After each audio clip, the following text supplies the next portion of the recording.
Hello, this is Tim Treelaw, and you're listening to the Sirens of Audio.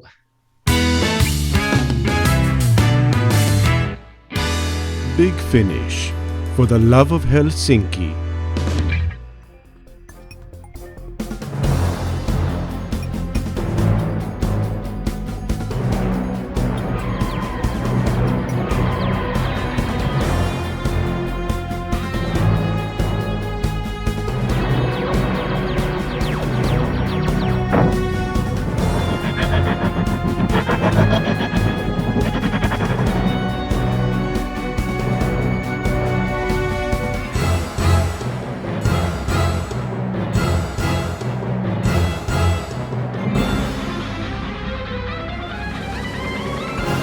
G'day audiophiles, this is the Sirens of Audio, the show that explores the universe of Doctor Who and other cult TV in the... Hang on, I'll say that again.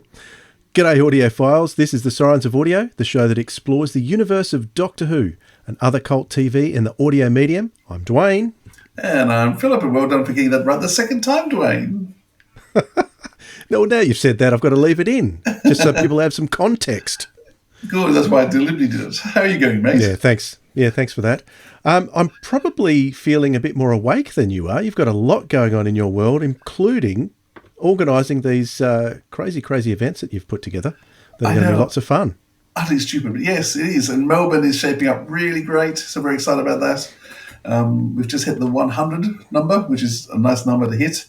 And dinner's looking great, and I've got lots of bills to pay. But anyhow, it's all fine. It's coming together. Excellent. So you're not getting sick of doing these live events then? Yes, I am. No, it depends when you catch me. So generally speaking, it's fine. When people have a whinge on social media about the prices, I'm not quite so worse mood at that point. Sylvester's just been hassling me about his hotels before I got on. So so they are. Come on, Sylvester, for goodness sake. But anyhow. I really am looking forward to seeing yourself if you're listening. But anyhow, it's just so many things to juggle, but it's fun and exciting, and I know these events are going to be amazing. And there's a huge crowd starting to rock up from Adelaide, so I'm really excited that Adelaide's getting behind us in a big way. Yep. I'm in negotiations. We won't say who. Actually, it's been confirmed. I've got a guest for next year, and we'll probably announce that in Melbourne. I'm guessing we'll do that live. Melbourne at the first one. Well, I think I'll do it there because I'm thinking about actually opening up ticket sales on that time, and because I might offer a cheaper rate if people buy it on the weekend of the event. So I'm thinking about that because I just want to make sure we've got numbers to get more guests out because it's very expensive flying people out from the UK and putting it up for weeks and things, and so I just want to make sure we've got the numbers. And we'll definitely do Sydney, we'll definitely do Melbourne, and I'm trying to work out which will be the third city. So I guess in part that's going to depend on how well ticket sales go for Sylvester. Because I'm trying to work out whether... Neck and neck between Adelaide and Brisbane, eh? Could be neck and neck between Adelaide and Brisbane at the moment, so I'm trying to work out which city gets the next guest. Is there enough support? Is there even enough support to send a guest to another city? So I'm trying to work all that out at the moment. Well, can I just say, on behalf of everyone who's been to the events, and including myself, thank you for all the work you put in to these. It's a lot of fun. I know you have a lot of fun with them too, even though it's a lot of hard work. But everyone really enjoys them, and everyone gives us really positive feedback on your events. So thank you, Philip. That's okay. And because I'm making some terrific friends along the way, because there's people that I had never met before, and now there's some good mates that I'm chatting to quite regularly, and I'm enjoying the bonds that people are creating again through Doctor Who fandom, which is part of the reason I wanted to do this was to get that old feeling of fandom together, where we can actually get together, discuss stuff nicely, and not all hate each other. And it really feels like that's what we're achieving with the events, which is I'm thrilled by. Excellent. So I'll see you next week in Melbourne. Or by the time this... No, it will be next week by the time this goes out. Yeah, so still a week. I haven't got... I don't even know what the date is, Philip. Yeah, it's all this time travel. Yes, that's what it is. All right. This podcast is going to be something that is a little bit different that we haven't done for a little while. Hopefully we'll do something like this a little bit more regularly. We're going to be looking at some of the releases. We'll go through all the releases for the past month or so and then pick out one or two that really stood out to us. And then we'll talk about the releases coming out in the following month, which, at the time you hear this, it will be November. So we'll talk about the November releases, what we're looking forward to. And of course, we'll do a rabbit hole. We'll do some recommendations as well. And that we'll see how that goes. See if we can make that a regular thing, Philip. All right. So with that said, do you know what? What, Dwayne? Yeah, well, you do. I never know whether you're going to gazump me or let me get away with it, but we have to jump down the rabbit hole. Let's go.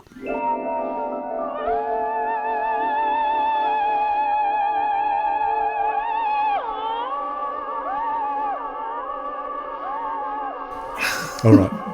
Very, very simple question for you today, because I've been thinking about all this wonderful extended media. It's been 25 years of Doctor Who at Big Finish. Of course, Big Finish have been going a little bit longer than that, but 25 years of Doctor Who at Big Finish in the last month or so. What would your Doctor Who fandom be like without audio drama, Philip? Oh, that's a good question. I'll be awful. For many years, audio drama was Doctor Who. So certainly through when it first started, the Wilderness years, back in when did Sirens of Time come out? I was going to say Sirens Audio. When Sirens of Time came out, it was 1999. 99. Yeah. Wow. And at that stage, there was no sign of Doctor Who coming back. And so 25 years, that's almost as long as the original classic run went for. Sorry, I'm not quite clicked 25 years. What that means is huge. So for many years before Doctor Who even came back, it was the staple. And so for when Sirens of Time came out, and then the first few episodes, which I just adored, it was just a great run at the beginning, and then Paul McGann, and then suddenly we felt like that was brand new Doctor Who. So those first 2 seasons of Paul McGann before the show was back, that was Doctor Who. That was new series, new episodes, and every month I was just so excited to get at work. It came in the little padded bag, would arrive, ripping it open, taking out the vortex, looking at the CD case, trying to get into that rotten case because the plastic wouldn't open up no matter what. And getting out the scissors and trying not to cut myself to get this, not scratch the case to get the rotten plastic off it. It was so exciting, and so for me that was it. And then when the series came back, of course, it was great. But to me, having the audios at the same time was just an enhancement because we still had the nostalgia of the old. And then there's a period of time when I just wasn't very impressed by the new series at all, and so I still regularly the best stories of Big Finish are still better than a lot of TV shows. I mean, the best TV show may still beat the best audio, but I said lots and lots of the audios beat a lot of the TV shows. Space Babies, everything beats. And so to me, the audios were what I still look forward to them every month, seeing what comes out. And there's particular ranges, particular doctors I have bits on. And I swap over. I mean, there was a period 2 years ago where every single Torchwood release, I couldn't wait for the next Torchwood release to come out. At the moment, I'm a bit off Torchwood. Not that it's bad, but that's not what I'm waiting for. I'm waiting for the Billy Summerfield at the moment. Or the War Master was what I was really finishing off, which I just thought was stunning. So it's always has something exciting coming up and something to always look forward to. But you, Dwayne, what's audio drama mean for your life? Well, the question was, what would your Doctor Who fandom be like without it? So you didn't actually answer the question. So I'm interested to know whether you think you'd still be like, well, okay, well, I'll answer that question from my point of view. I'm not sure that I still would be. Well, I definitely wouldn't be as involved in Doctor Who fandom as I am now. That's for sure. And I think I started to lose interest in the new series around Series 7 for some reason. I'm not exactly sure why. I think it may be something to do with the fact that season was cut in two, and there was some kind of disconnect there that I never quite got over at the time. What year was that? Was that 2013? That was 2013, wasn't it? Okay, so I also got married that year, so I was very heavily involved with all the goings on there. So maybe that had something to do with my sort of waning interest in the television series, but I wasn't eagerly anticipating it as I had done under the previous 6 years. So, or 7 years if you include the specials. So without the audios, I tell you what, my Doctor Who experience would be nowhere near as rich, that's for sure. Because like you said, the stories that you get, particularly in Big Finish, but BBC Audio too, they do some great original stuff too. Let's not forget them. And there is a bit of fan stuff out there too, which some of it's good. It would certainly not be as rich, and I would probably be. I'd probably have a lot more free time. Let me put it that way, Philip. What me about too. you? Yeah, I mean, the audios. What's going to be this podcast, isn't it? If I wasn't listening to the audios, I wouldn't be doing this. I wouldn't have met you, become friends with you. I wouldn't be touring Australia. The people we've got to speak to. I mean, there was a number of people I already knew and had contacts with from the Doctor Who world and the cast and crew. But this has just opened up so many more. And it's always amusing. I contact people now and introduce myself, and it's already, we know who you are. And so that blows me away that people already know who I am, what we do. And Are you Harriet Jones? Yeah, but yes, and once again, as I just say, I mean, these events now, being able to, and it's podcasts I used to always listen to, but actually now meeting those podcasters and becoming friends with the podcasters and just making relationships with fans, which I'd had long ago, but not really, and certainly not to the level of depth that I have now. I have much better, deeper friendships and relationships with people. Chris Beer, just met him at the first event in Sydney, and and he and I, we're regularly chatting about stuff all the time, and so too many to name, but it's just been fun. I'm having a lot of fun because of it. Excellent. Yeah, me too. And that was one thing I thought of too, was meeting you. We had met in passing, but we didn't really know each other before the podcast. So, and it's audio that brought us together. So I have that to be grateful for.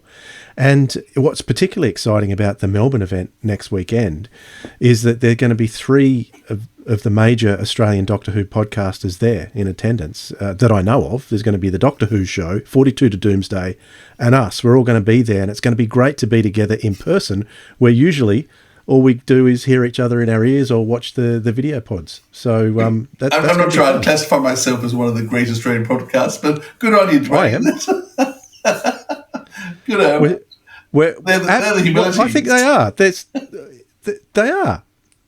They all are. They're very active. They're very, very active and very well known, which we are too, if I do say so myself, Philip. Okay.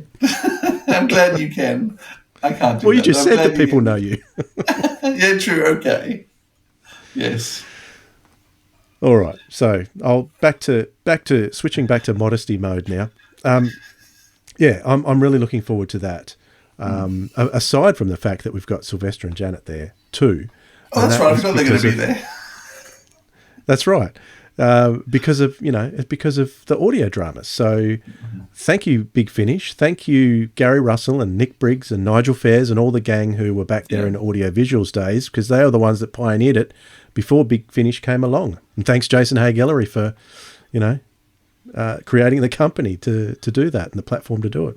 Yeah, and I mean, one's to wonder, would Janet Fielding and Sophie Aldred have been back into Doctor Who with the power of the Doctor without audio as well?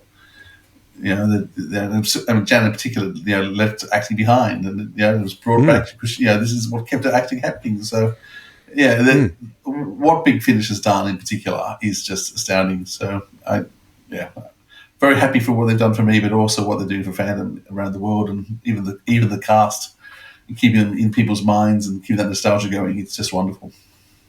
Yeah, absolutely.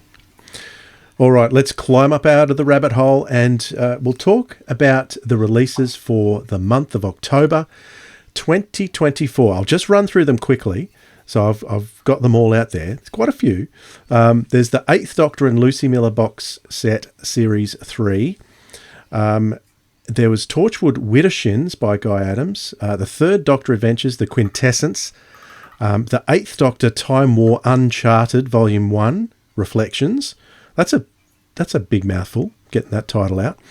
The Scarifiers had 3 audiobook releases out, all done by Terry... What's his name? Terry Malloy. Two Terry Malloy, one was Dan Starkey. Oh, no. Was it Dan Starkey or Miles Richardson? Dan Starkey. Dan Starkey, okay. Got that right. If the website's right. So there were 3 of those. Jenny the Doctor's Daughter, Series 3, that's just come out. That's called Saving Time, with Sean Biggerstaff and Georgia Tennant. Vam PD, Volume 1, which is a Big Finish original, which the range is always high quality. And Beneath Summerfield, Volume 8, The Eternity Club, Part 2, that was released in October. So actually, before we get into a standout of the month, just the 8th Doctor and Lucy Miller Series 3, how long's it been since you've heard that? Because that had the stories Orbis, Hothouse, Beast of Orlok, Wirren Dawn, which is one of my favourite Wirren stories, by the way. The Scapegoat, the Cannibalists, the 8 Truths, and World Wide Web. So it had the Metabela spiders as well. What are your memories of that series? Well, it's actually not been too long, because I listened through all of the Lucy Millers a couple of years ago, because I wanted another full run of it. I was trying to launch into that and then do a full run of Paul McGann, so into the, what was the first box set called with the nurse from World War One, Dark Eyes. Oh, Dark Eyes. Yep. So I managed to get through the whole Lucy Miller run, and then didn't start Dark Eyes. I don't know what happened. I just ran out of time, I guess. Season 3 is probably my favourite season of Lucy and the 8th Doctor. There's some really great stories. I mean, I like all 4 seasons, and season 4 has some great stories in it. It's really great stories as well. But the ending just destroys me every time. So just working towards that ending is just, I can't do it. But yeah, so I mean, I've only done it once. And it destroyed me then. I still haven't recovered. Right.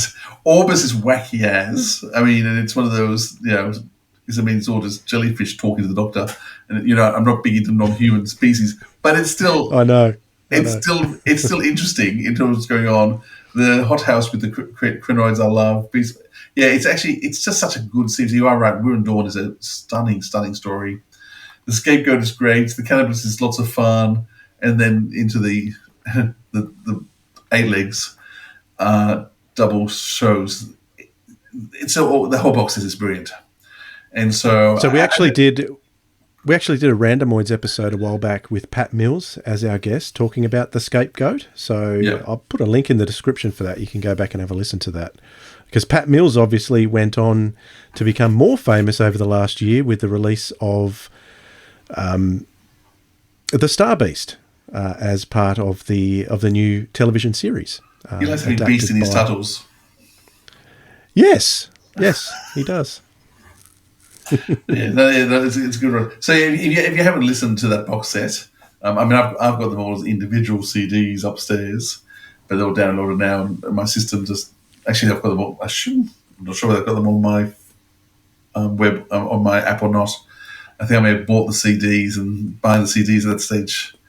So I think I bought the Doctor Who Club, and so that therefore I don't get them on my app. But yeah, it's just that box set really, really, really worth getting, and actually it's really good price. So get the price for 8 stories. Yes, I noticed that too. That too.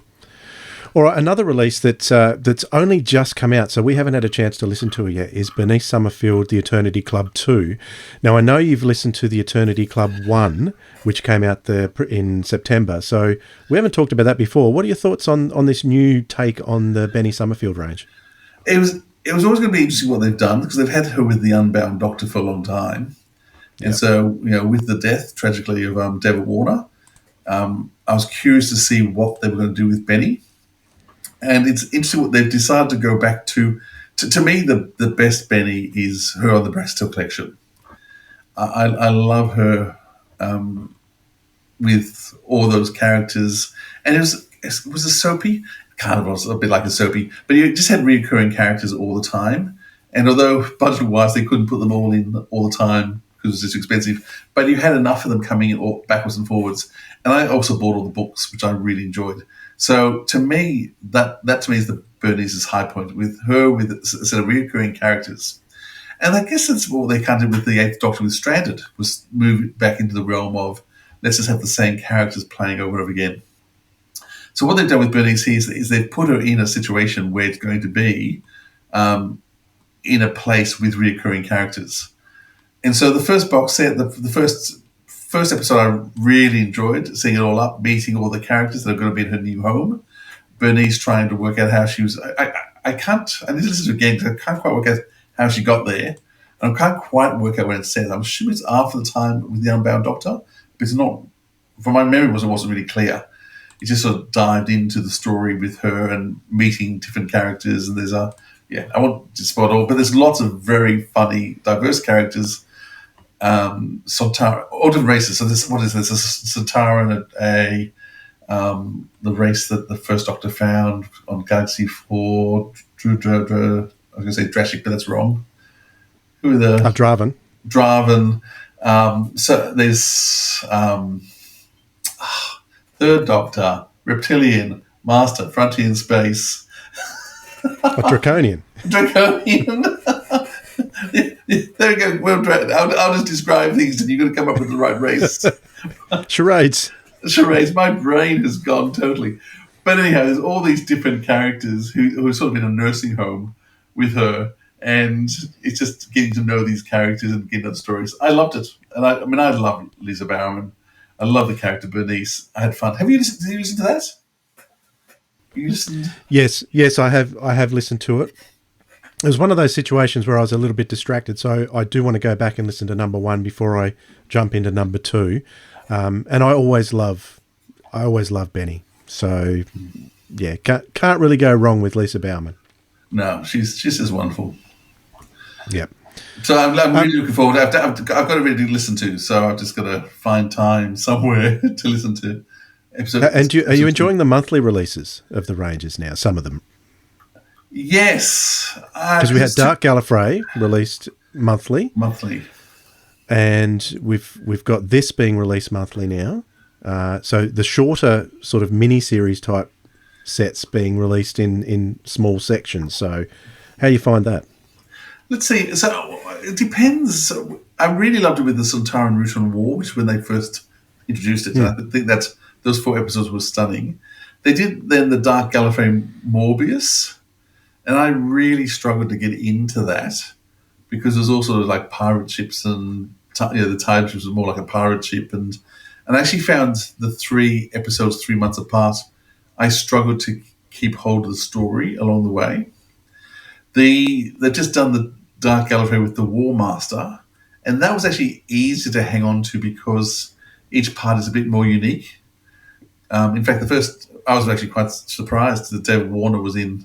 We had David Warner and Benny together in the first one, so it's lovely to hear David Warner. I thought we'd already had his last. Yeah, so did I. And a spoiler, he's in episode 3 as well, just as a bit. And it was just when he just came up at the very end and with Benny and him together, it was just beautiful. I thought, it's just what an actor. It was just so sad we've lost him. We lost him a while ago, but he's still popped up again, which was just really nice.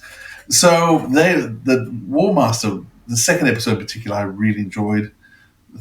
James Masters, people know from Buffy, Captain Jack. I think that character's great. Like, really interesting. It's Captain John, isn't it? Oh, Captain John. Sorry. Yeah, that's your job. Give me names. I'm not good with nouns. And so Captain John from Torchwood, but also James Marsden. Am I right? It is Captain John, isn't it? It is Captain John. Yeah. Yeah. Yeah, definitely. Yeah. So I really enjoyed that series. So yeah, those one-offs. I mean, Benny, I wasn't sure. Shrinkation, what is it in terms of when they shrink sizes down to the same price? Big Finish is working really hard not to put up their prices, but the cost of them not putting up their prices is the fact that the box sets have dropped from 4 episodes to 3. And then when Benny came out, it was only two stories. I went, don't tell me we're now going from 3 to 2. But they have gone to this monthly, so it's 2 1-hour plays. So it's a different sort of way of releasing them again. I think they're just experimenting, which is good in terms of how long, how much, what can you take, how do you save money on casts, how do you record. I think they're trying to be as creative as they can, and giving us as much bang for our buck as they can, which is good, and that's good thinking. So the episodes are only about 30, 35 minutes each. Oh, are they? Okay, so okay. They're no longer than that. Actually, no, they're only half an hour, because I'm just looking at this one, it's 74 minutes total, one disc. So including the extras, that would be half an hour each, you would say. Okay, there you go. It didn't feel like half an hour. It felt like 2-hour episodes. It felt like they were complete stories. That's how packed out they were. Yeah, I hadn't realised they were that short. I was fully engaged the whole time. Yep, cool. There are 2 specific ones that I want to sort of dive into a little bit more. But I've just started listening to Jenny, the Doctor's Daughter, Saving Time, over the last day or 2. And I've listened to the first 2 stories in that box set you're talking about, shrinkation. What is it called? Shrinkization? I think shrinkation. Shrinkation, yeah. I know what you mean anyway. But this one still has 4 parts in it. So 4 1-hour stories. And the first one by John Dorney is called Florence O'Connor and the Sandwich of Doom. And so if it's a title like that with John Dorney's name on it, instantly appealed to me, and I really enjoyed it. So it kind of follows on from the last box set, so it suffers from the problem of I can't remember what's happening in the last one. 3 years ago the last box set came out. It's too long. If you're not going to put previously on there, then it's too hard to catch up with, because I'm not going to go back and listen to the last box set just to find out. So it's a little bit disconcerting to go into it, but you quickly get over that. Just throw yourself into the story and it's good. I listened to the second story as well by Rachana Patel, A Beginner's Guide to Monsters and How to Slay Them, which was also an interesting story. And I've just started on Genesis of the Humans, where they hook back up with Dorian Maldivar. So Simon Fisher-Becker is back in there for that one. And I'm looking forward to the last one written by Lizzie Hopley, because I haven't heard a Lizzie Hopley story for a little while. And she has always. So she has a story in there called Reboot. So that's what I'm on at the moment. But what I have listened to... I was going to say, what a good merge, starting with John Dorney and finishing with Lizzie Hopley. So you've got 2 strong hands in there, you just know, and then they've introduced... So I'm not sure whether Rachana and Adrian have written anything else. But they have. They have, but they're still fairly new to the scene. But they're not as prolific. Yeah. Usually you hit 2 really strong writers both sides, and it gives them more writers options and tries, get them to build up. Good thinking, guys. Well done. Yeah. An ABC book from Big Finish Productions. Doctor Who, The Eighth Doctor, Time War Uncharted, Reflections. A is for alien. The armour is vaguely familiar. B is for... it's all scribbled out. Borrow or rob. C is for Cass. I have this ache, like I've just missed something wonderful. D is for Doctor. There's always a war somewhere, everywhere. E is for... Earth. I woke up. My husband had already left. I cleaned the house. F is for friend. Oh, out here, I'm Captain Hieronyma Friend of the Kalanos. Is this another of your tricks, Hieronyma? This is an old Time Lord galleon, isn't it? I recognize the design. Everything is connected, twisting around each other. Helen, Ian. Now, tell me the last thing you remember. How could I have forgotten my own name? Your memory's worse than mine. We are forgetful today, aren't we? You were injured in the war. What is going on? Someone is experimenting with weapons that shouldn't even exist. Who's doing this? That tingle on the back of my neck. It's like something's reaching. And I thought it was just the horror of meeting you again. Oh, no. Big Finish, for the love of stories. So the Time War set, the 8th Doctor Time War set that came out is called Doctor Who Time War Uncharted 1 Reflections. Because it can't be Volume 1, it's got to be, well, they put Uncharted 1 on there, but it's not on the box, it's just called Reflections. And this carries on from the Cass box set, and I only listened to that once, and I could not remember how it ended, so I'm in there a bit blind once again with this one.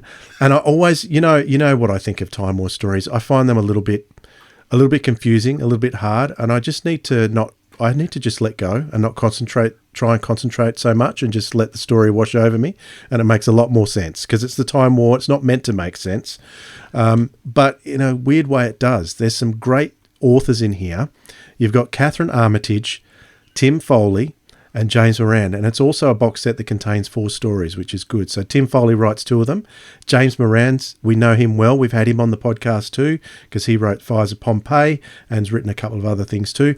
Catherine Armitage, we've had her on the podcast. Actually, all those writers we've had on the podcast. I was going to say, we've had them all on the podcast, Dwayne. And I was actually listening to Catherine's story thinking, I wouldn't mind talking with Catherine again. It's been years since we spoke with her about her very first Big Finish release all those years ago. So that'd be awesome to chat with her. But it also stars Conrad Westmass, not as Keres. Who we've had on the program. Yes. Actually seek out Conrad's chat with us because that's a very, very entertaining chat, that one. A lot of people have said so, not just us. You've got a huge thing. And it's going to say, Dan Stark we've had on the podcast, Helen Gold we've had on the podcast. So we've had 3 of the cast, at least. I must say, I loved The Road Untravelled because that introduces a character that we're still finding out lots of funny little bits of information about, played by a couple of different actors, including Conrad. And he's always great to listen to. He's kind of a very comforting voice for my ears. To hear his voice in an 8th Doctor story, even though he's not Keres, it kind of feels right to hear his voice in the story. So that's good. But James Moran's story called Cascade, I really like that one. That's a really, really good timey-wimey story. I kind of could follow it, but I sort of didn't, but I didn't care. I loved it anyway. And it's probably a Time War box set that I've enjoyed more than many others that I have over the last few years. Really enjoyed this one. So I recommend give this one a go. Who was involved with this? It was, David Richardson was a producer behind it. Ken Bentley, of course, we know very well. The music by Howard Carter. Matt Fitton, of course, has to be the script editor on Time War stories because only he knows everything that's going on. Yeah, we need it. We need a Matt Fitton. There you go. So that's the Time War. So I'd actually recommend that one particularly those who like that kind of complex storytelling. Matt Fitton's a genius at that, and he's put it all together well. Got a great collection of writers there on that. I love them all. All right. The standout story for the month, and one of the standout stories of 2024 for me, it's definitely in my top 3 stories or releases for 2020. Did I say 23? It's actually 2024, is The Quintessence. And that is the latest 3rd Doctor box set. And this has actually blown me away. I think I got in touch with you, Philip, straight away and said how much I enjoyed it. And how much you had to get into it as soon as you possibly could. Have you had a chance to listen right through it? I'm 5 episodes in. Before I go to bed tonight, I will be listening to the last episode. It is spectacular. Isn't it? So it's really good. As I said, just in terms of what's hitting me most is just I really appreciated them growing Joe Grant up into Joe Jones. And just it's allowing Katie Manning to play drama in a totally different way. So I think both of us, when the episode with the War Master came out with her, we were just blown away by her performance, and I cried. It was so powerful and so good that I cried at that one. The performance in this is equally spectacular. I think we forget Katie Manning has had an amazing experience in acting. We think of her just as Jo Jones and with Joe Grant in Doctor Who, but she's had decades on the stage playing the most amazing characters. She was the first lesbian on television. She was the first drug addict, one of the first drug addicts on television. She's played monumental parts and serious parts, and in this, her dramatic skill just comes out, and I've been mesmerised by her performance. And then with Tim Treloar, the two of them together are astounding, but basically she gets a whole episode to herself, and she is breathtaking in that episode. I think I know the episode you mean. That's wonderful, isn't it? Yeah, that's really good. What's interesting about this? It's written by Lauren Mooney and Stuart Pringle. They're a husband and wife team, and they've written a lot of Torchwood, and every Torchwood that I've listened to that they've written, I've enjoyed very much. I can't recall if they've done. I think they have done Doctor Who before. I can't remember which ones, but I think this was the first time they've done the third Doctor. Look at the other people on the production team. You've got directed by Nick Briggs, of course, and you've got Benji Clifford. I love it when Nick and Benji are off the podcast and actually working together. I love Benji Clifford's sound design. It's brilliant. Now, it's spoiled in the credits. This is a Cyberman story, and it is what? Sorry, spoiler. I know it's in the credits, but I think I actually before we start, I said we should talk about it. People know I don't read the credits. I don't read the blurbs. I don't listen to the coming up. I like to hit Big Finish stories totally cold, and I didn't know what the story was going to be, and it was such a wonderful twist that it surprised the heck out of me. And you just spoiled it for all the people who haven't listened to it. So well done, Dwayne.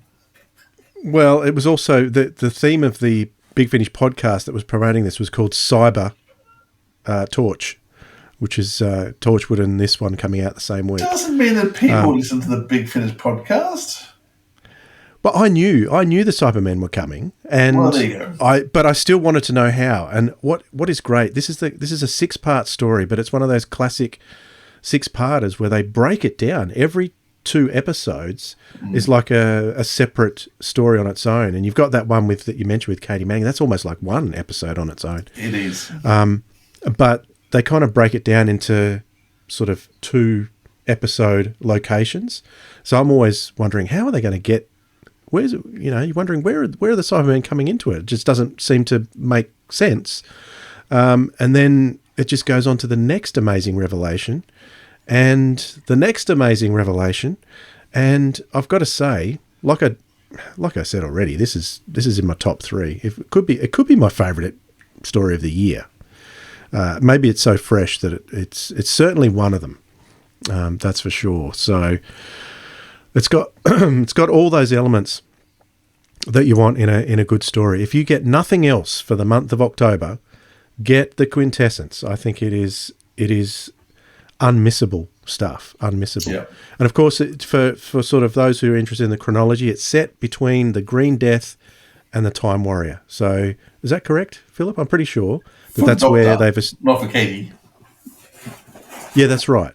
So for the Doctor, he goes back and picks up Jo Jones as an older woman after the Green Death. It's a bit more complex than me just saying he goes and picks her up, but that's how it is. And like you said, she's a very different character. She's got all that history. She's got all that history that she brings into the character as well, really nicely. She's got She's got 40 years of life, of love, of marriage, of loss, of children, of grandchildren. She's grown so much. and to all those grandmotherly and motherly instincts that you don't get in young Jo Grant. You get in Jo Jones, and she brings all that out in this. And it is, in some places, an extremely disturbing, bleak story, as all Cyberman stories should be. So, yeah, this is my pick for the month of October for sure. There was something else. In the dream, I mean. A sort of feeling. Like something was going to happen. Something bad. Like something was coming. From Big Finish Productions, Doctor Who, The Third Doctor Adventures, The Quintessence. Joe, Nithara Reach is a storm world light years away from the nearest Earth colony. So? What is a Victorian manor house doing smack bang in the middle of it? Exactly. Well, let's find out, shall we? I can see it even when I close my eyes. I see it in my dreams. Watch out! Doctor, it's fine. You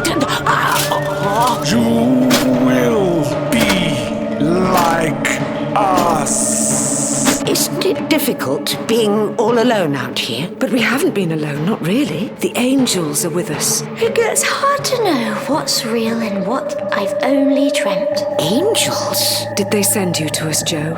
I've only done what I had to do to save her life. Watching over us. One of the most dangerous creatures in the universe.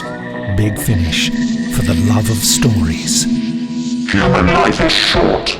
The Cyberman will correct this. Let's have a quick look before we get to the other things that we've been listening to or watching. What's coming out this month in November? We're going to get the Sirens of Time, because as we mentioned, it's 25 years of Doctor Who at Big Finish, and so Nick Briggs has gone back and he's done the Sirens of Time Redux. So I think he may have even moved some of the edits around and he's redone some of the music. We'll see how that turns out.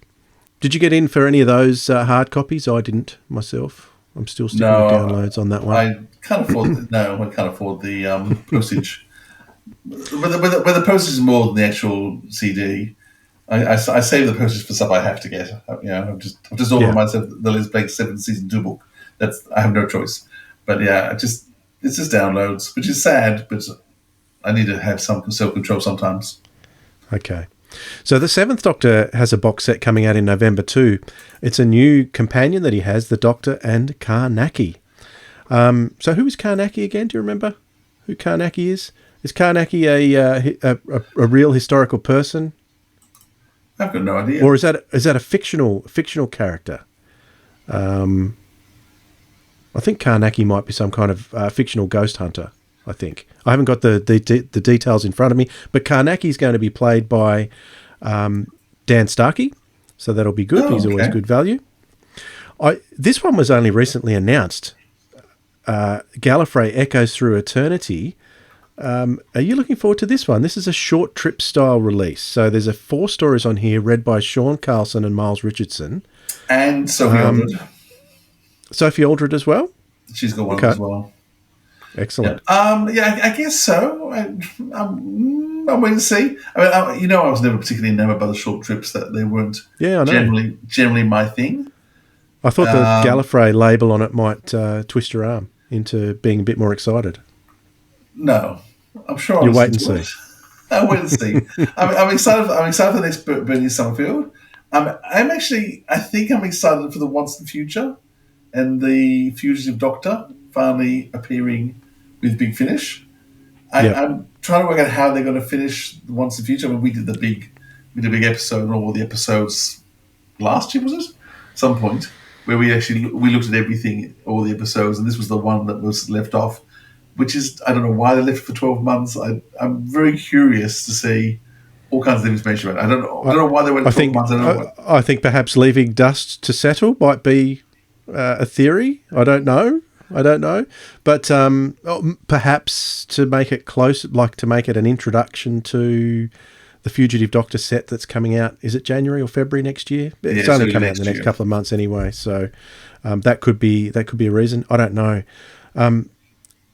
I have one bugbear with the Fugitive Doctor because they say, Well, do we know for sure it's a pre-Hartnell incarnation? I don't know if it's ever been... It's definitely not a pre-Hartnell regeneration, because there were none. Because, yeah, I agree. But if they wanted to do that, it can't be, because the police box was there. So the police box definitely happened in An Unearthly Child. There's no way around that unless John Dorney does something extraordinary. I'm very happy for her to be a doctor from another dimension or another reality, but she doesn't fit in. She doesn't. A multiverse doctor. There you go. That'll do. Yeah, but she doesn't fit in with our doctor. So I don't care. So I'm curious to see what they do, and if they try and ramp it down that she's a pre-Hartnell doctor, I won't be listening to any more fugitive doctors. But if they let me just have her as because I do think she was one of the best things with the Jodie era. I think she was a fantastic doctor. In fact, I wish they'd cast her as the doctor, because she was amazing in that episode. So I think she would have been much better, actually. Yeah, she was just the doctor for me. But it's also got Bernice Summerfield. It's got the Vord. It's got the War Doctor. So I'm very curious to see where this goes. It should be fun, I hope. Yep. Fingers crossed on that one. All right, War Master. I was going to say, the reason I'm really looking forward to is the Torchwood this month, because it's Susie Costello. And I love Susie. So Indira Varma, most recently seen in Doctor Who in Rogue, but she was Susie Costello in Torchwood. She was absolutely brilliant. And I still can't believe that first episode, because she was in all the promotion material for Torchwood. She was all part of everything that's happening, and then they kill her in the first episode. You go, what the heck? Just to me, she was. And then she came back in episode 5 or 6, did she? About 8. They keep killing Susie. Yeah, which was a great episode. But every time they brought her back in Torchwood, she has an amazing episode with Annette Badland as a Slitheen, Margaret Slitheen, and they've brought her back a few times. Every episode they bring her back in, it's fantastic. So there's never been a bad one. So I'm really, really looking forward to Susie being back. So that's called a Bad Connection, that Torchwood episode. So stick around for that. War Master, Future Phantoms. I'm not sure. Is that going to be the very last of the Scott Hancock productions of the War Master before it gets handed over to Rob Valentine? I am not 100% sure. I'd have to double check that. I might be able to let you know next month when we look back on it. I can't believe how far ahead they got with the War Master. I mean, Scott's not been there for 3 years or something. Yeah. And there's so many War Masters that keep coming out, and keep being Scott. I keep thinking, unless Scott was still doing them afterwards, he'd left when he started with BBC Wales. But yeah, I love Scott's stories. I love how he directs, and I love how he produces his stories. But yeah, Derek Jacobi, just every time he's in an episode, the War Master. This war is just amazing. Such a great concept. Yeah, and it's the great tragedy, of course. Yeah, in the TV series, was they only had him in that one episode, because that 10 minutes at the end of Utopia is some of the best 10 minutes of Doctor Who that entire season.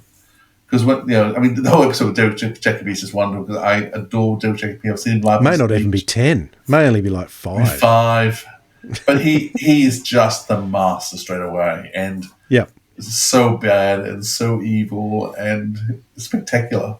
So we really wish we'd had a lot more of Derek Jacobi as the War Master in the TV show. But it's exciting getting him on. Once again, this my fandom and things. It's why Big Finish does something so well. And people make fun of Big Finish in terms of, someone appears the back character in the background, they get a box set. That doesn't happen. But characters like the War Master, who didn't get to be explored on television, the fact that we can have so many amazing stories, and we mentioned him earlier with Joe Jones, the 3 stories he does with the 3 companions, they're all amazing. And can I say Nissa, Sarah Sutton does her very best acting job with Derek Jacobi. And it was a good one. And when you've got an actor of his caliber, he just lifts everybody else in the production.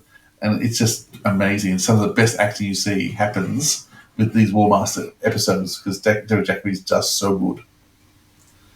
Yep, for sure. So that's what's coming up so far in November. We will look back and give you our thoughts in the first or second week of December. as to what we thought of some of those releases. Hopefully we'll get a chance to do that. So, Philip, this is the moment in the podcast where I have to ask you, what else have you been watching or listening to? See, I've changed it there. I've gone watching as well, because we're going to break the rules. Let's break the rules. Okay. Watching-wise, I'm watching Agatha All Along on Disney, which is the...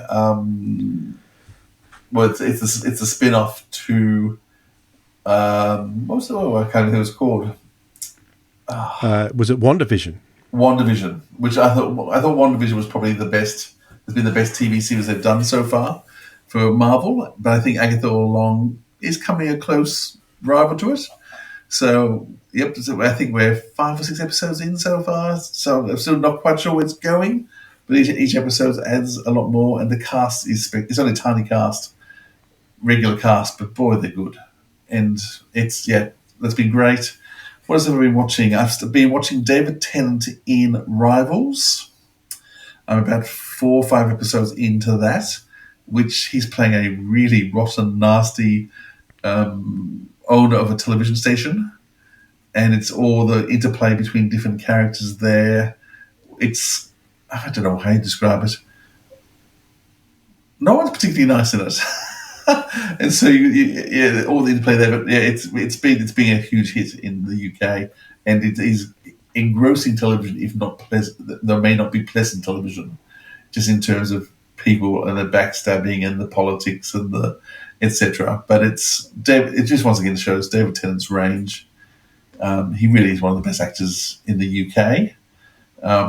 It's a shame he hasn't broken bigger into America and made all his huge money in America, because he deserves to. What else? I've been watching the Blu-ray box set of season, which is the one with tons of Chang. 14? 13?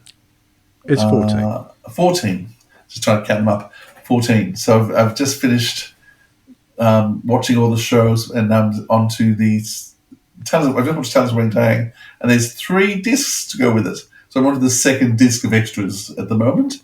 So hopefully I'll finish that soon. I had hoped to get through all that and then try and watch the Blu-ray box sets of Sylvester McCoy before he came out. But I'm not going to get to all that. No wonder you haven't had time to listen to anything.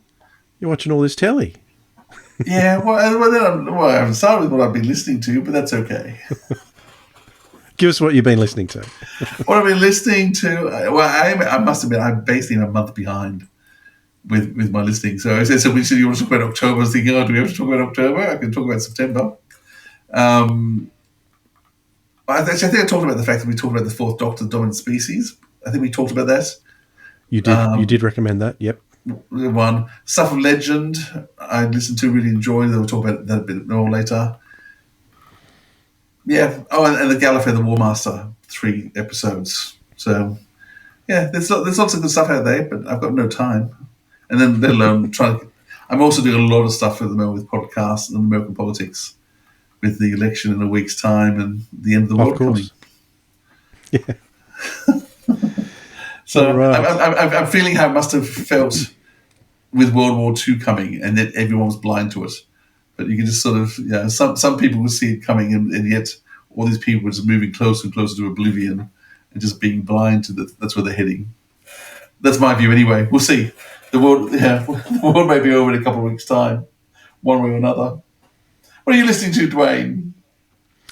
Well, you mentioned you're watching a show called Rivals with David Tennant. I saw Jodie Whittaker's face pop up at me today when I turned Netflix on. There's a new series coming out with her, and I can't remember what it's called off the top of my head. I'm sorry. Only something? I can't remember. But if you recall, when we had Janet in Sydney, do you remember that? Yes. And someone had spotted Jodie filming about 100 metres down the road. Down the road. Parramatta. That's the movie that she was filming. It's just come out on Netflix now. So anyone with Netflix, if you watch that and you see any external shots walking through malls and shops and things like that, that was very close to where we were. What a privilege. So that's that.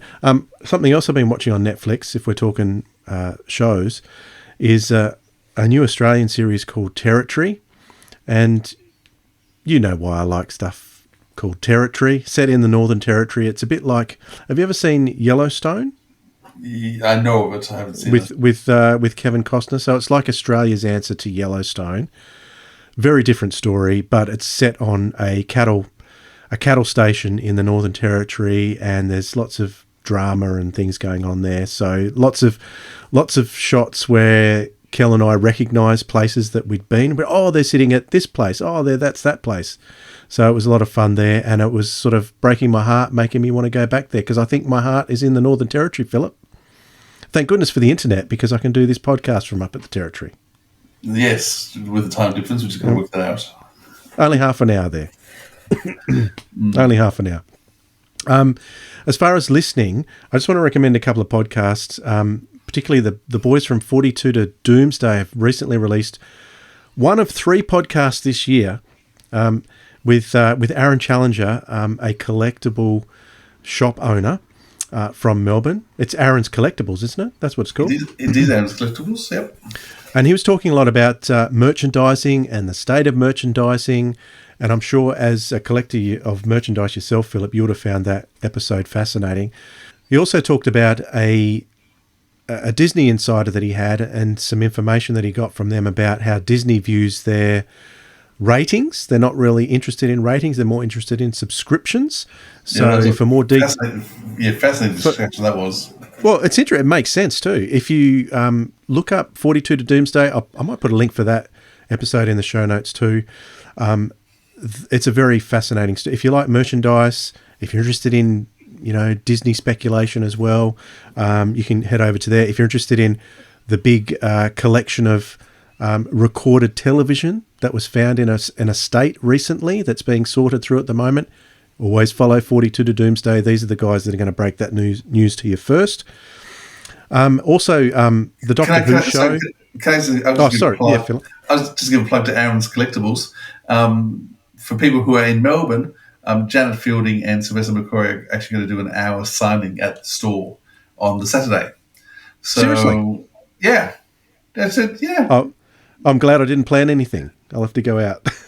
Yeah, sorry about that. Awesome. So if you're in Melbourne, Aaron's Collectibles, I every time I'm in Melbourne I go and I always spend money there because there's always more stuff. I keep thinking I have everything and I'll get that.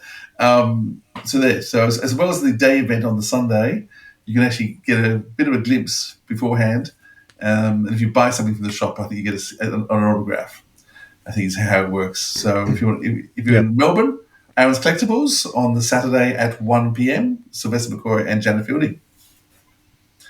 For 1 hour only. For 1 hour only. So yeah. Wow, that's going to be busy. It's going to be busy. That's how it is. Because you've got to come to the event as well. That's just a taster, and get you out of the shop, see the shop, because we want to encourage. Once again. Yeah, well, you're not going to get the stories, are you? You're not going to get the stories unless you come to the event. That's right. But and once again, as I said, we're about building the whole fan culture, and I think it's fantastic. Yep. Melbourne, you are so lucky to have a store like Aaron's Collectibles. We've got nothing like that in Sydney anymore. I want to support his shop as much as possible. So we're going to take Sylvester and Janet out there. Excellent. We need to get Aaron on the show one day to talk about some of the stuff he likes from Big Finish too. Yeah, we should. You were going to mention another podcast, and I interrupted you. Yes, the Doctor Who show does a regular episode called Gin and TARDIS. They recently did one where they watched the gunfighters while drinking copious amounts of gin and then recorded their thoughts afterwards, which I really enjoyed because the gunfighters is an episode that is one of my comfort episodes. I really enjoy it. I don't agree with everything that they had to say about it, but that's okay. That's fine. They can say whatever they like. I enjoyed it, and I would love to do a Gin and TARDIS one day with them, Philip. I think that'd be a lot of fun. It would be a lot of fun. All right, so that's the Doctor Who show, and thanks to both those podcasts for being very supportive of us, what we do, and our events too. So we're very appreciative to them too. So thank you, guys. All right, coming up next week, we're going to be going right back to the start in recognition of the 25 25th anniversary of Doctor Who on Big Finish. We're going right back to the start. We're going to do the first 2 monthly adventures. We're going to talk about those a little bit more in depth. The Sirens of Time and Phantasmagoria. I suspect we won't have the Redux version by next week, so we'll be talking about the original release. But then in the following month, we can talk about the Redux version and give you our thoughts on what Nick did with that. So if you want to listen to the Sirens of Time and Phantasmagoria, that's what we'll be talking about next week. Was there anything I forgot, Philip? No, that's heaps. Okay. All right. Thank you very much for your company. It's been a privilege. It's been a joy. Thank you, Dwayne. All right. We'll catch you all next time. Bye, everyone. This has been the Sirens of Audio, the Big Finish October 2024 review with your hosts Philip Edney and Dwayne Bunny. Theme music by Joe Kramer. Next time we'll be talking in depth about the monthly range stories The Sirens of Time and Phantasmagoria. Listen to those so you can follow along with our reviews. Got some feedback? Send your emails to sirensofaudio@gmail.com or find us on all our social media at Audio Sirens. Thanks for listening, audiophiles. We'll hear you next time.